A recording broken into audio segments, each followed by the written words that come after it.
A group of Satanists is planning to start the first Satanic temple chapter in Seattle. King 5's Allison Morrow shows us why they believe Western Washington would benefit from Satan. It's a ritual Lilith Star practices to start meditation every morning. Ave Satanas. Hail Satan, the symbol she says saved her. I had basically given up on life. Depressed and addicted, Star tried 12-step programs. But they had this insistence that God would fix it for you. It was Satan, she says, who turned her life around, but not really Satan, just the idea. We don't believe in any supernatural beings, God or Satan. Usually the human is the center of the universe. Mark Marcouli teaches theology at Seattle University. Satanic movement is actually both a new moment and movement and an old one. He says Satan's been a symbol for centuries. Satan symbolized someone who rebelled against God or the idea of God, and so was kind of a rebel with a cause. That's why Starr considers herself a Satanist, along with her husband and a handful of others who plan to start Seattle's first chapter of the Satanic Temple. These images from the national movement's website, fighting for government recognition among more mainstream religions. We feel just as strongly about our beliefs as they do. Starr defines religion as a deeply held belief. They deeply value the individual. Satanists believe in reason, empathy, compassion, and justice, but no supernatural beings. There's a newfound energy in some areas around kind of organized atheism. And the belief that science and reason and noble pursuits are the hope of all mankind. It proved to be very empowering for me. Starr remembers growing up an outcast. Satanism gives her a sense of belonging, but reminds her she ultimately belongs to herself. You are the one that's empowered to change your own life, and there's nobody else that you can turn to, especially a supernatural God. Now, the Satanists plan to have their first organizing meeting at the Fremont Library in Seattle on December 7th. There is no rule book about how to run a Satanic Temple chapter meeting, so they plan to discuss what rituals they want to include, even rituals, believe it or not, like baptism. So, Allison, you have a Master's of Divinity. What do you think of this? Shouldn't they just call themselves atheists if they don't believe in anything supernatural, a supernatural being? So, of course, they do say they are atheists, but they prefer to be more rebellious, edgy atheists. So they don't really participate in that mainstream type of atheism, and that's what the symbol of Satan signifies, is this rebel and this outcast. So they feel more comfortable calling themselves Satanists than just mainstream atheists. All right, fascinating. There's a difference there. Thank you, Allison.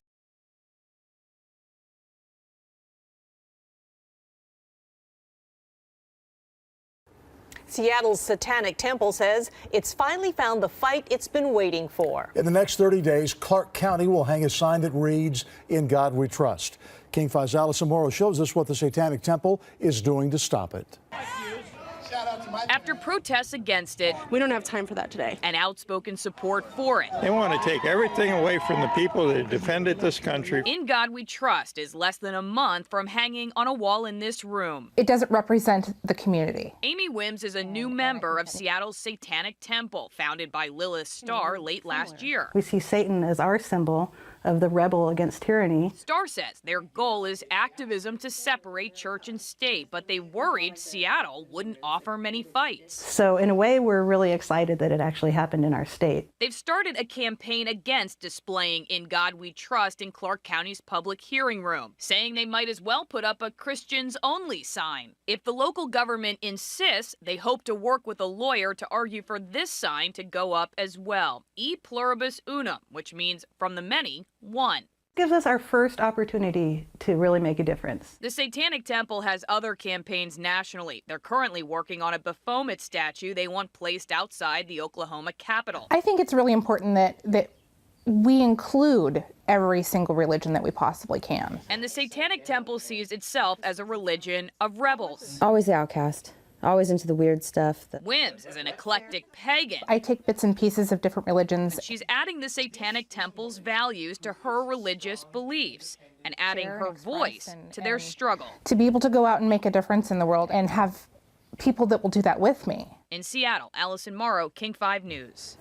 Clark County Manager Mark McCauley tells King 5 he does not believe any additional signs will receive a warm welcome from the County Council. If you're thinking they want to hang a sign that says "In Satan We Trust," You're wrong. They're literally going after the other side of the coin. That's where you will find the phrase e pluribus unum, which means from the many, one.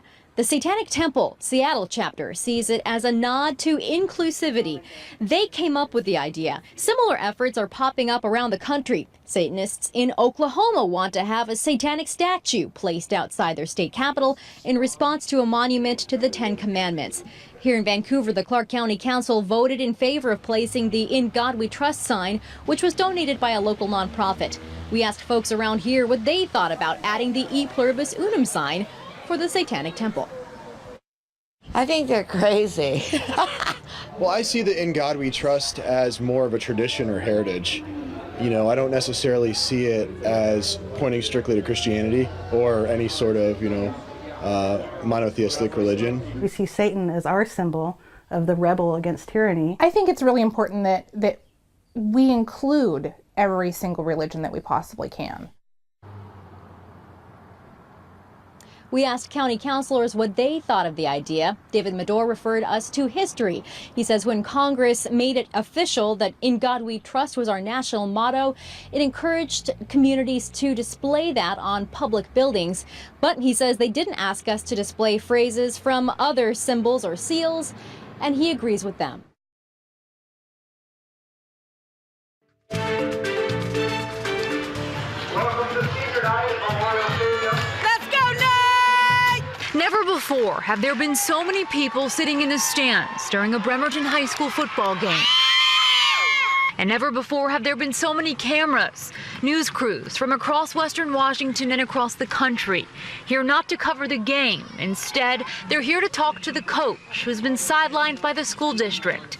Joe Kennedy was put on paid leave on Wednesday because of his decision to continue praying after each game, despite district orders to stop. And in the fourth quarter came the arrival of a group from the Satanic Temple of Seattle, who said they showed up at the request of several students and teachers who wanted their beliefs represented as well. What we're dealing with here is a paradigm shift. This is not just one group of sweaty teens versus another group of sweaty teens. This is a battle between God and Satan. And they are not just playing football on a football field, they are battling on the everlasting astroturf of our soul.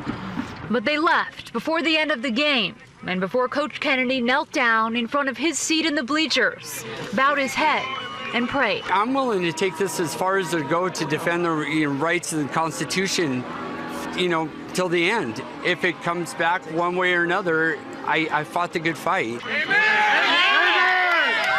He could pray to whatever whoosies and whatsies he wants, but at the end of the day, the sweaty teens are still gonna play football. They are gonna battle, they are gonna bulge, they're gonna ask whoever they want to prom. Probably Kendra Malkin, because she has a perfectly proportioned body, right? In the larger than usual crowd at this game, almost everyone expressed support for Kennedy. A few parents seemed frustrated that the controversy is taking attention away from the players on what was supposed to be Bremerton Senior Night. Listen, we're not here to hurt anybody, right? Let them toss around their pigskin of religious oppression. If they want us to leave, we'll go back to Xander's house. Right, Xander? And Coach Kennedy and his attorneys have said they feel his right to religious freedom is being violated, and so they are moving forward with legal action against the school district. We should also mention, amidst all the off-the-field drama, that Bremerton High School won this football game tonight, which means they are now headed to the playoffs. And Coach Kennedy told me after the game that he has never been more proud of this team.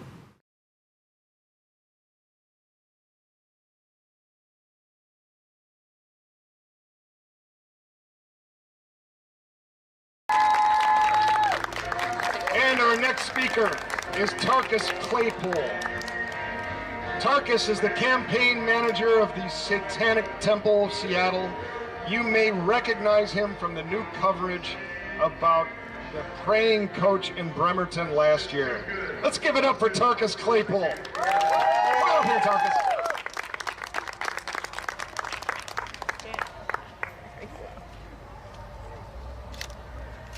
Thanks, Scott. Very well done.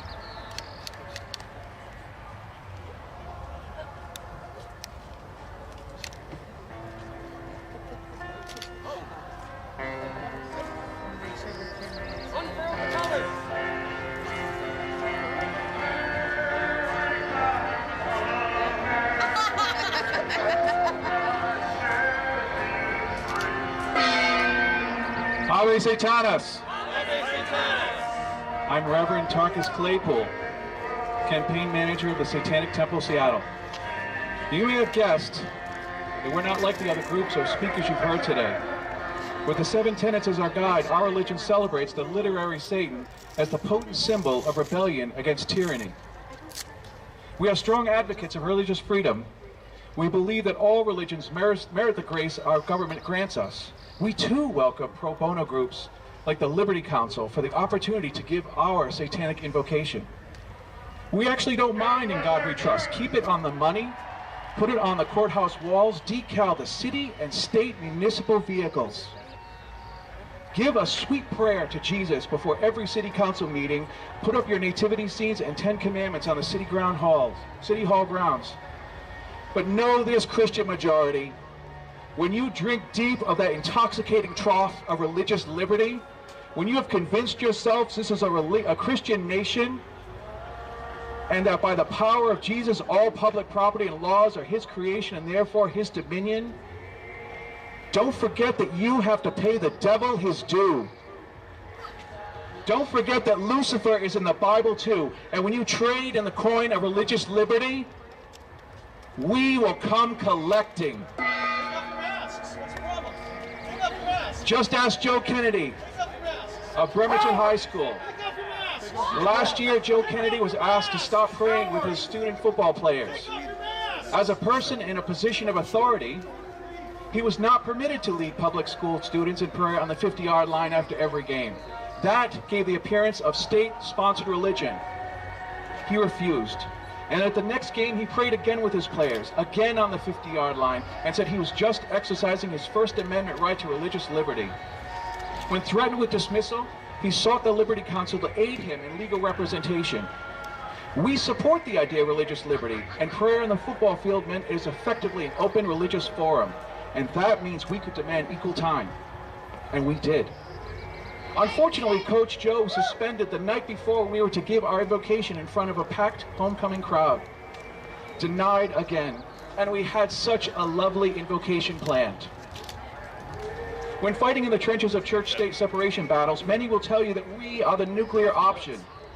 That by demanding equal access to open religious forums, we expose the hypocrisy of religious liberty for all to see. We don't see it that way. For each time we come close to tasting liberty, it disappears. But not only for us, oddly for the Christians as well. If we are indeed nuclear, Satan lives in the fallout. We saw this when the Detroit chapter tried to place a Baphomet statue near the 10 Commandments. Suddenly, the 10 Commandments were removed. We saw this when the Arizona chapter tried to lead the Tempe City Council in a satanic prayer. They changed the rules to remove the prayer. When Bible literature was handed out in Orange County, Florida schools, we asked to distribute our children's satanic activity books. Suddenly, all religious literature was removed. Denied again. Time and time again, we are not only denied religious liberty, but our Christian friends lose it as well. It's frustrating to try to get the word of Satan out with all these last-minute rule changes. So know this, ladies and gentlemen, and I declare this to you today. If your efforts to change the motto to E pluribus unum fail, we will begin our campaign to keep In God We Trust in courthouses, in city vehicles, and in schools, wherever you see it now. Except we want a notable exception. We want a giant blood red pentagram behind the words. After all, it is the motto of our country, right? Thank you, ladies and gentlemen. Ave Satanas.